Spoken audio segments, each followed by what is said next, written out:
коллеги, уважаемые товарищи. К сожалению, в этот раз наша фракция в этом Государственном Совете сжалась практически в 3 раза.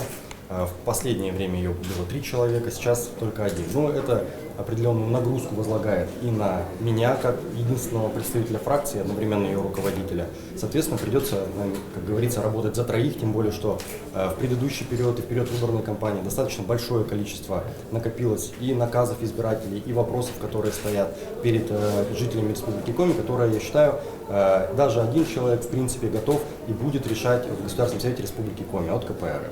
Это первое. Второе, что я хотел бы сказать, это те события, которые произошли вот неделю назад в Республике Коми, они, конечно, определенным образом повлияли и на ситуацию политическую в Республике Коми, и на позицию многих политических сил. Поэтому здесь очень актуальным вопросом в связи с последними событиями встает это ратификация 20-й статьи Конвенции ООН о противодействии коррупции. Я думаю, что законодательную инициативу необходимо Государственному Совету Республики Коми сформировать для Государственной Думы, для того, чтобы, как говорится, этот вопрос был принят в ближайшее время.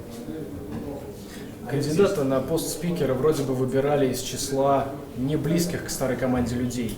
Как вы считаете, этого критерия было достаточно? Вы доверяете нынешнему спикеру, избранному теперь? Ну, в данном случае могу сказать вот что. Конечно, кто угодно мог претендовать в данной ситуации на пост спикера республиканского парламента. Будет видно. У Надежды Борисовны, конечно, есть определенный опыт работы в городском совете Сыктывкара, однако, как уже ее коллеги в том числе говорят, что опыта работы в Государственном совете Республики Коми у нее нет, поэтому, конечно, ей будет сложно вести эту работу, но посмотрим, как это будет строиться, посмотрим, как она справится. Олег Алексеевич, вы вот целый год, да, до возможных перевыборов Государственного совета, вы вчера выходили на пикет со своими коллегами. Вы каким образом намерены добиваться, если вы будете это делать, перевыборов таких?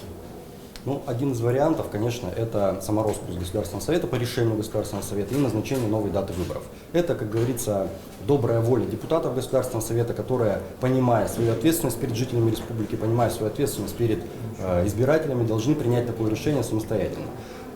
Уверенности в том, что произойдет это, конечно, у фракции КПРФ нет, поэтому мы собираем сейчас различные мнения, различную информацию о нарушениях, которые были допущены в рамках избирательной кампании. И будем обращаться в Генеральную прокуратуру Российской Федерации, в Центральную избирательную комиссию для того, чтобы ситуацию эту прояснить.